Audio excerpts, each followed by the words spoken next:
Hello everyone, Jai Jagannath and Namaskar. My name is Sadhna. Welcome back to my channel. Here is my another new video. So आज के video में हम बात करेंगे कि क्या आपको आरआरबी पीओ एंड असिस्टेंट की प्रिपरेशन करनी चाहिए या फिर नहीं, क्योंकि बहुत लोगों के मन में ये डाउट है कि शायद आरआरबी पीओ का जो पोस्टिंग है वो बहुत रूरल एरियाज़ में होता है और वो इतना अच्छा नहीं होता, तो we should not prepare for this exam. So ऐसे बहुत सारे क्वेश्चंस हैं, तो आज के वीडियो में मैं आपके हर क्वेश्चन का आंसर यहाँ पे करने वाली हूँ। एंड इस वीडियो के अंदर आपको आरआरबी पीओ एंड असिस्टेंट के बारे में कंप्लीट इन्फॉर्मेशन एंड गाइडेंस मिल जाएगा। आपको full prelims and mains and interview ये तीनों के लिए कैसे प्रिपरेशन करनी चाहिए, इसके रिगार्डिंग इस वीडियो के थ्रू मैं आपको सारे इन्फॉर्मेशन प्रोवाइड करूंगी। तो please keep watching my video till the end. So without any further delay let's start the video. पहले हम आरआरबी पीओ एंड असिस्टेंट के एग्जाम डेट्स के बारे में बात कर लेते हैं। तो आरआरबी पीओ का जो प्रीलिम्स का डेट है वो नवंबर के लास्ट वीक में कंडक्ट होगा, एंड जो असिस्टेंट का प्रीलिम्स है वो दिसंबर के फर्स्ट वीक से ऑनवर्ड्स वो कंडक्ट होगा। एंड एग्जैक्ट डेट में साइड में स्क्रीनशॉट लगा लूँगी, आप देख लेना। तो उसके बाद जो आरआरबी पीओ का मेंस है वो दिसंबर में होगा एंड आरआरबी असिस्टेंट का जो मेंस है वो फरवरी में होगा। तो एग्ज़ाम बहुत पास आ चुका है, बहुत ज़्यादा टाइम आपके पास नहीं है, क्योंकि आपको इस टाइम के अंदर prelims and mains and interview तीनों के लिए प्रिपरेशन करना है। अगर आप असिस्टेंट के लिए से प्रिपेयर करना चाहते हो तो फिर भी आपको प्रीलिम्स एंड मेंस का प्रिपरेशन करना पड़ेगा। फिर भी मैं बता देती हूँ कि जो नोटिफिकेशन है वो एग्ज़ाम से, जो प्रीलिम्स से 40-50 डेज़ पहले आ जाता है, तो आप अभी सोच लेना कि कब आ सकता है। पर अगर आप नोटिफिकेशन के लिए वेट कर रहे हो तो आप बहुत गलत कर रहे हो, क्योंकि जब नोटिफिकेशन आएगा तब सारे बच्चे पढ़ना स्टार्ट करेंगे। तो please don't wait for the notification, अभी से पढ़ना स्टार्ट करो। आरआरबी पीओ एंड असिस्टेंट के लिए जो एज लिमिट रखा गया है वो जनरल कैटेगरी के लिए 18 से 30 है, एंड ओबीसी के लिए 33 ईयर्स, एंड एसएसटी के लिए 35 ईयर्स, एंड पीडब्ल्यूबीडी के लिए 40 ईयर्स। उसके बाद फिर हम बात कर लेते हैं कि एजुकेशनल क्वालिफिकेशन के लिए आपको बैचलर्स डिग्री चाहिए और इसमें नो मिनिमम परसेंटेज रिक्वायरमेंट है, तो आपको कोई टेंशन लेने की ज़रूरत नहीं है। जिन लोगों का ये हमेशा टेंशन होता है कि परसेंटेज शायद कम है, तो इस एग्ज़ाम के अंदर वो सारा नहीं है। तो आप सिर्फ अगर एक ग्रेजुएट हो तो फिर you can apply for this exam. अभी हम बात कर लेते हैं कि आरआरबी पीओ एंड असिस्टेंट के सैलरी के बारे में, जो कि सबसे अट्रैक्टिव चीज़ होता है कि सबको ये ज़्यादा अच्छा लगता है सुनने में। तो आरआरबी पीओ का जो सैलरी है वो फर्स्ट मंथ से सैलरी की बात कर रही हूँ, तो अराउंड वो ग्रॉस जो उनका सैलरी है वो 80,000 अराउंड हो जाता है, एंड जो नेट पे उनका हो जाता है वो 74,000 अराउंड। एंड असिस्टेंट के लिए जो सैलरी है ग्रॉस है वो 47,000 अराउंड, एंड फिर जो नेट पे है वो 43,000 अराउंड होता है। अभी हम बात कर लेते हैं वैकेंसीज़ के बारे में, क्योंकि वैकेंसी जानना भी बहुत इंपॉर्टेंट है, क्योंकि हम किस एग्ज़ाम के लिए प्रिपेयर करते हैं हमको ये पता होना चाहिए कि उसमें कितने बच्चे फॉर्म भरते हैं या फिर एग्ज़ाम देते हैं। तो लास्ट ईयर जो 2024 में जो वैकेंसी आया था उसमें पीओ के अंदर आया था 3,583 वैकेंसीज, एंड असिस्टेंट के अंदर आया था 5,800 वैकेंसीज। एंड अभी जो 2025 में हम एक्सपेक्ट कर सकते हैं कि अराउंड 10,000 वैकेंसी या फिर 10,000 से ज़्यादा वैकेंसी आ सकता है। तो ये बहुत अच्छी खासी नंबर है, तो आपको बिल्कुल अच्छे से प्रिपरेशन करनी है। नो डाउट के नोटिफिकेशन आएगा एंड एग्ज़ाम भी होगा एंड अच्छी वैकेंसीज भी आएगी। तो कुछ भी मत सोचो, बस प्रिपरेशन स्टार्ट कर दो। और कैसे स्टार्ट करना है, कैसे पढ़ाई करनी है, अभी मैं वीडियो के आगे बताती हूँ। Please don't skip my video and watch till the end, okay. अभी हम बात कर लेते हैं एग्ज़ाम पैटर्न के बारे में। पीओ एंड असिस्टेंट दोनों के जो प्रीलिम्स है वो उसमें 40 क्वेश्चन रीजनिंग से एंड 40 क्वेश्चन क्वांट से आता है, एंड मेंस में वैसे ही quant, reasoning, English, computer knowledge and general awareness आता है। अभी हम बात कर लेते हैं कि सिलेबस एंड कैसे प्रिपरेशन करनी है उसके बारे में। तो सिलेबस के बारे में बताऊँ तो आप गूगल से भी फाइंड कर सकते हो, मैं डिस्क्रिप्शन में भी आपको ऐड कर दूंगी, आप वहाँ से देख लेना कि क्या क्या सिलेबस है, क्योंकि अगर सिलेबस को डिफाइन करूँगी वीडियो बहुत लंबा हो जाएगा। सिंपल सिलेबस है, जैसे कि हर एक एग्जाम का होता है, आईबीपीएस का, एसबीआई का, आरआरबी का भी वही सिलेबस है, कोई अलग सा सिलेबस नहीं है। एंड अभी हम प्रिपरेशन के बारे में बात करते हैं। पहले मैं क्वांट से स्टार्ट करती हूँ। तो मैं क्वांट के लिए जैसे हर एक मेरे प्रिपरेशन की वीडियो में मैं बताई थी, सेम टू सेम आपको क्वांट में क्या करनी है कि पहले सारे चैप्टर्स को कंप्लीट करनी है। अभी आपके पास अच्छा खासा टाइम है, तो इस टाइम को आप प्रॉपर्ली यूटिलाइज करो। पहले 1 बाय 1 सिलेबस कंप्लीट करो, पहले स्पीड मैथ से स्टार्ट करो, उसके बाद आपको धीरे धीरे अर्थमेटिक का एक एक चैप्टर करना है, उसके साथ साथ कभी टाइम निकाल के डीआईएस के भी एक एक टॉपिक को क्लियर करना है, ठीक है।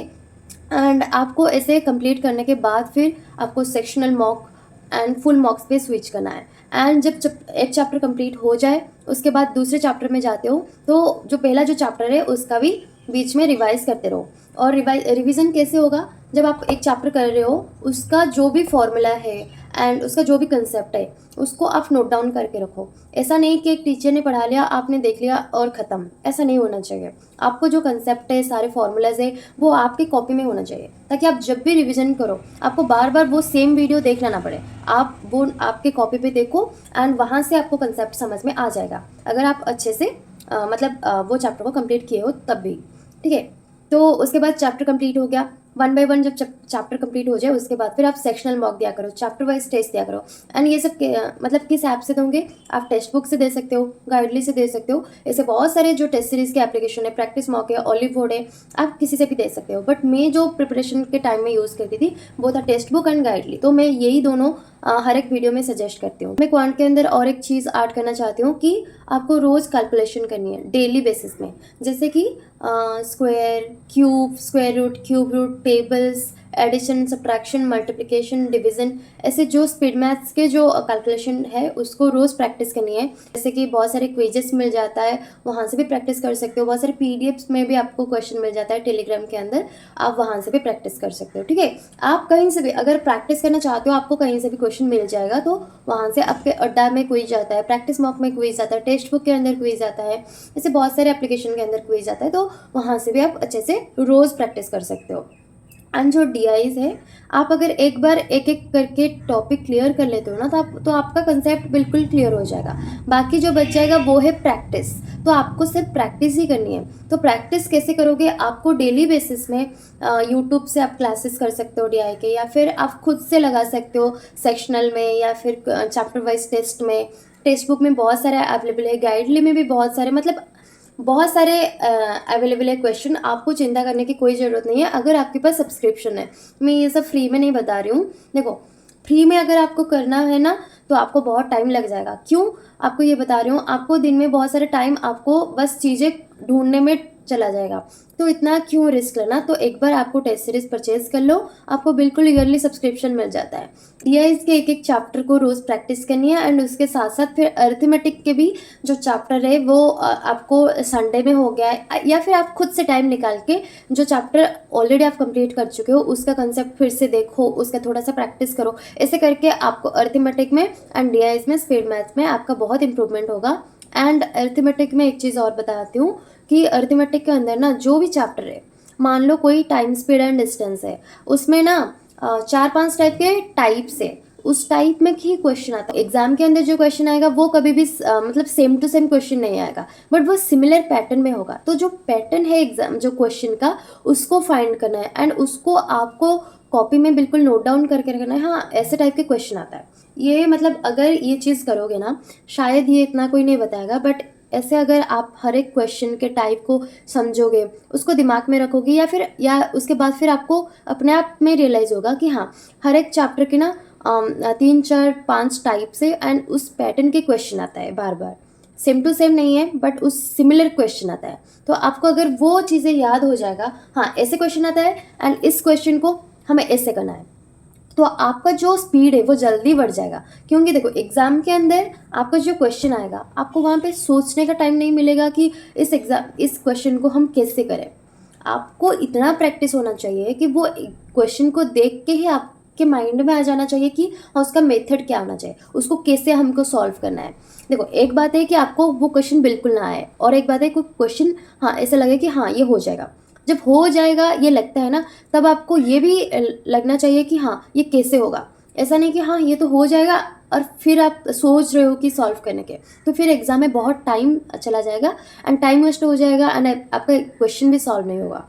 तो इस हिसाब से प्रैक्टिस करो कि आपका इतना अच्छा प्रैक्टिस हो जाए तो आपको अरिथमेटिक में कोई प्रॉब्लम ना आए, क्वेश्चन को आइडेंटिफाई करने में या फिर उसका पैटर्न फाइंड करने में। ठीक है, तो ये रहा बिल्कुल क्वांट के बाद। आप अभी जो प्रीलिम्स एंड मेंस की बात कर रहे हो, तो प्रीलिम्स एंड मेंस के लिए कोई अलग सा तैयारी नहीं है। मेंस में हाँ थोड़ा मतलब हायर लेवल के क्वेश्चन आता है, थोड़ा वो कॉम्प्लिकेटेड करके दे देता है, बट इतना आउट ऑफ सिलेबस क्वेश्चन नहीं आता। तो आप अगर अभी से चैप्टर वाइज भी कंप्लीट कर रहे हो ना, तो फिर आपका कंसेप्ट बिल्ड हो रहा है, एंड वो आपको अल्टीमेटली मेंस में बहुत बेनिफिट देगा। एंड अभी अगर आप चैप्टर भी कंप्लीट कर रहे हो वो भी प्रीलिम्स के लिए बहुत हेल्पफुल है। तो आपको पहले चैप्टर कंप्लीट करने में फोकस करना है।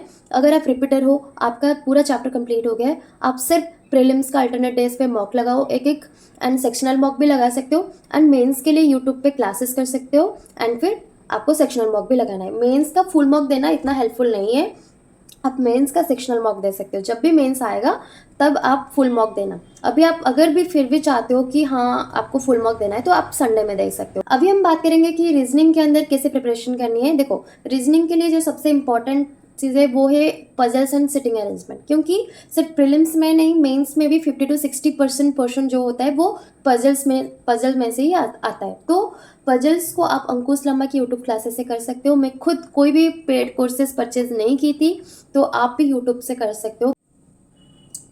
देखो, रीजनिंग के अंदर आपको इतना चिंता करने की कोई ज़रूरत नहीं है, क्योंकि यहाँ पे आपको कोई भी पेड कोर्स इतना हेल्प नहीं कर सकता। यूट्यूब क्लासेस भी मोर देन सफिशिएंट है अगर आप अच्छे से प्रिपरेशन कर रहे हो। क्योंकि reasoning is all about how you think, okay.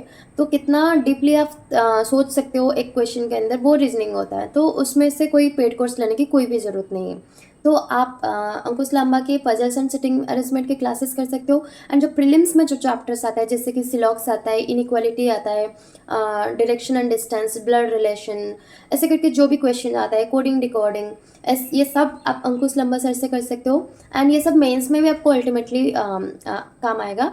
तो मेंस के लिए जो डिफरेंट जो चीज़ें हैं, जो मेंस का इनपुट आउटपुट एंड मेंस का कोडिंग डिकोडिंग एंड जो क्रिटिकल रीजनिंग, सिर्फ ये 3 चीज़ें मैं आपको सजेस्ट करूँगी कि आप संजय सिंह सर के यूट्यूब क्लासेस से कर सकते हो। वो बहुत अच्छा पढ़ाते हैं, specially critical reasoning and input output and coding decoding, ये तीनों चीज़ वो बहुत अच्छे से पढ़ाते हैं।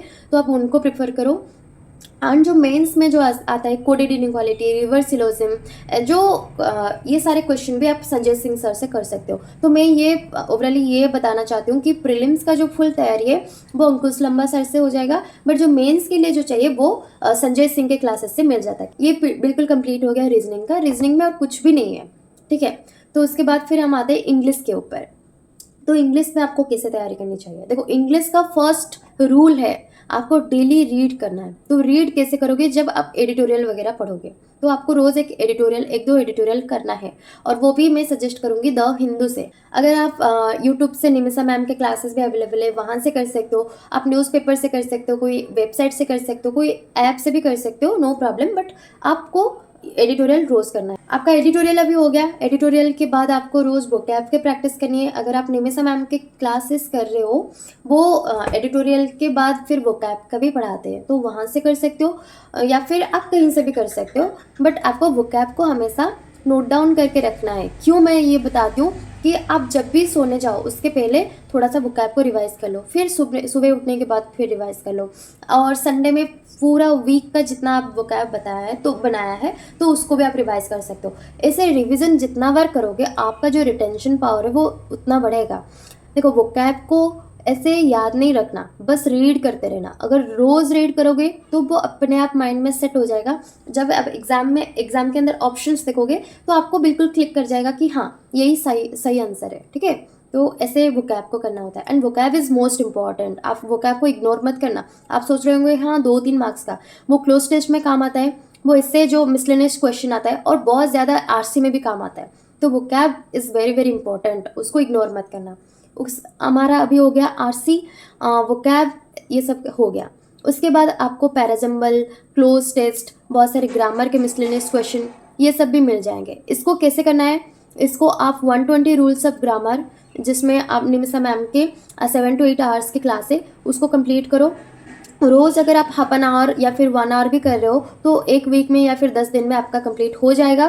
तो जब भी आप कुछ भी क्लासेस कर रहे हो उसको कॉपी में उसका जो भी मैम जो रूल्स बता रहे होंगे सारे रूल्स को कॉपी में नोट डाउन कर लो, ताकि जब भी रिवाइज करो वो आप कॉपी से करो, ना कि फिर से वीडियो को देखो, क्योंकि इससे टाइम वेस्ट होगा, कोई भी उसका यूज़ नहीं है, ठीक है।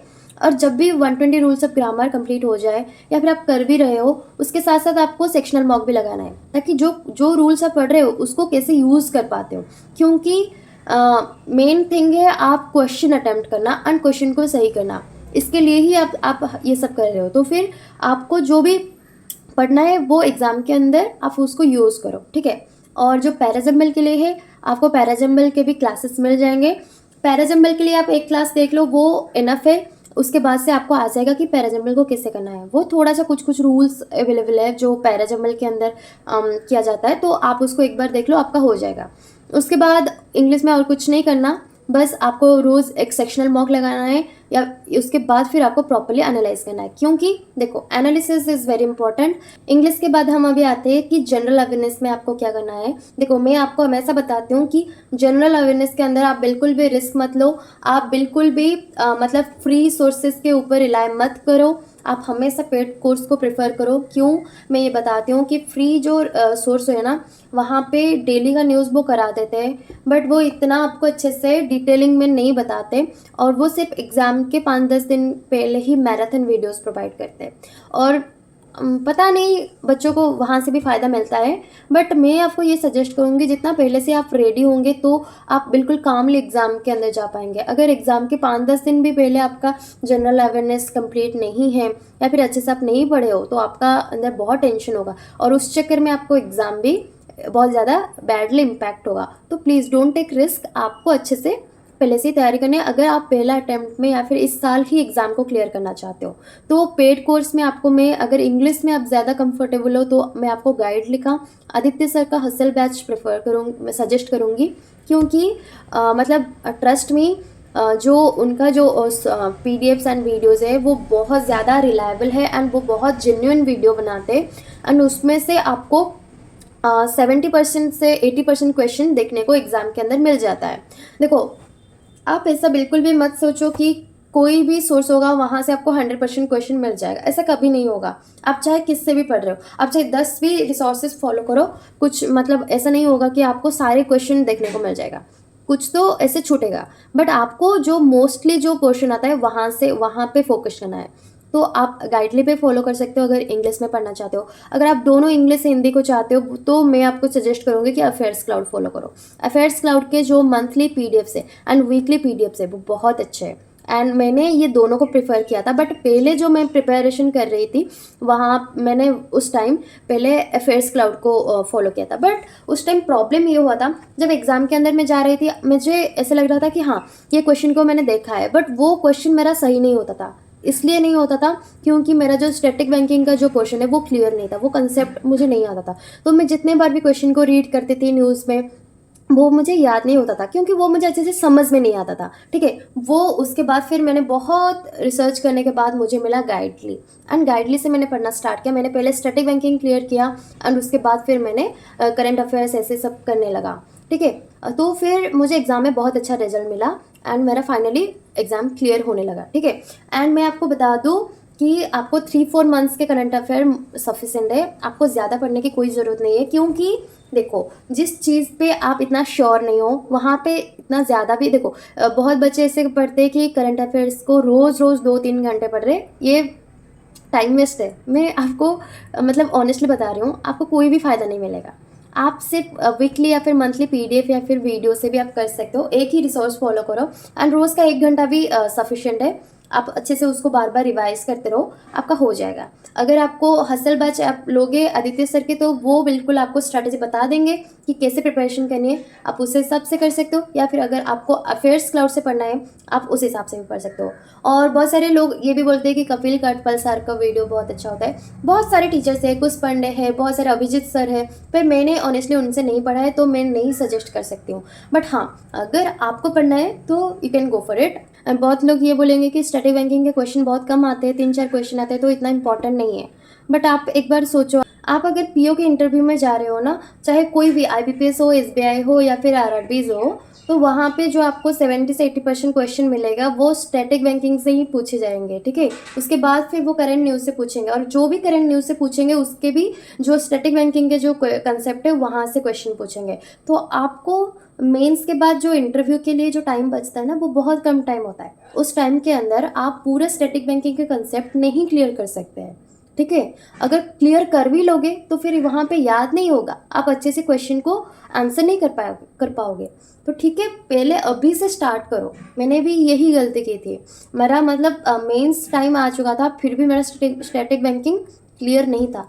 फिर वो बहुत मतलब मेहनत करके मैंने रात दिन ऐसे करके मैंने क्लियर किया था। फिर आप इतना रिस्क मत लो, आप अभी से करना स्टार्ट कर दो, ताकि उस टाइम तक आपका सारा टेंशन ख़त्म हो जाएगा। ये बिल्कुल जनरल अवेयरनेस की स्ट्रैटेजी है, इसके अलावा कुछ भी करने की ज़रूरत नहीं है। अगर आप क्विजेस की बात करो तो क्विजेस भी आप जिस भी जैसे आदित्य सर को फॉलो कर रहे हो तो उनके ही वीडियोस में वो क्विजेस के रिवीजन प्रैक्टिस करवा देंगे, तो don't worry for that. And अगर आप अफेयर्स क्लाउड से कर रहे हो तो अफेयर्स क्लाउड के भी क्विजेस मिल जाते हो अगर आप उनके सब्सक्रिप्शन ले जाओगे, ठीक है। अभी हम बात कर लेते हैं कि कंप्यूटर नॉलेज के बारे में, क्योंकि ये जो कंप्यूटर का जो टॉपिक है वो बाकी जो एग्ज़ाम्स है IBPS एंड SBI में नहीं आता है, सिर्फ RRB के अंदर आता है। तो आपको कंप्यूटर के लिए मैं आपको सजेस्ट करूँगी कि आप अरोरा एजुकेटर के जो यूट्यूब पे भी उनका क्विजेस अवेलेबल है, आप उसको देख सकते हो। अगर आपको थोड़ा सा कंप्यूटर में आपका बैकग्राउंड अच्छा है, अगर बिल्कुल भी आप कंप्यूटर में वीक हो तो फिर आप उनका सब्सक्रिप्शन लो, उनके एप्लीकेशन डाउनलोड करो, वहाँ से सब्सक्रिप्शन लो, या फिर उसके बाद फिर पढ़ाई स्टार्ट कर दो। वो अगर आप अरोरा एजुकेटर सर के सारे वीडियोस कंप्लीट कर लो तो आपको कंप्यूटर में बहुत अच्छा स्कोर मिल जाएगा। ऐसे भी समटाइम्स 40 आउट ऑफ 40 भी मिल जाएगा, क्योंकि वो बहुत अच्छे से पढ़ाते हैं। और एग्ज़ाम के अंदर जितने भी क्वेश्चन आते हैं, मुझे ऐसा लगता है कि वो खुद क्वेश्चन बनाते हैं, लिटरली आपको ऐसे देखने को ही मिलेगा, क्योंकि वो सारे क्वेश्चन सारे कंसेप्ट को कवर कर लेते हैं। उसके बाद फिर हम इंटरव्यू की बात कर लेते हैं, क्योंकि देखो मैंने पहले भी बताया था कि मैं यहाँ पे तीनों ही फेज की बात करूँगी। तो इंटरव्यू के लिए आपको सिर्फ जो इम्पोर्टेंट है अभी के लिए वो स्टैटिक बैंकिंग है। आपको सिर्फ स्टैटिक बैंकिंग के ऊपर बहुत ज़्यादा फोकस करना है, आपको 1 बाय 1 चैप्टर कंप्लीट करने हैं। और मैं आपको सजेस्ट करूँगी कि गाइड लेके आदित्य सर की क्लासेस, और उनके अगर आप पढ़ रहे हो तो आपको इंटरव्यू के लिए कोई टेंशन नहीं लेना पड़ेगा।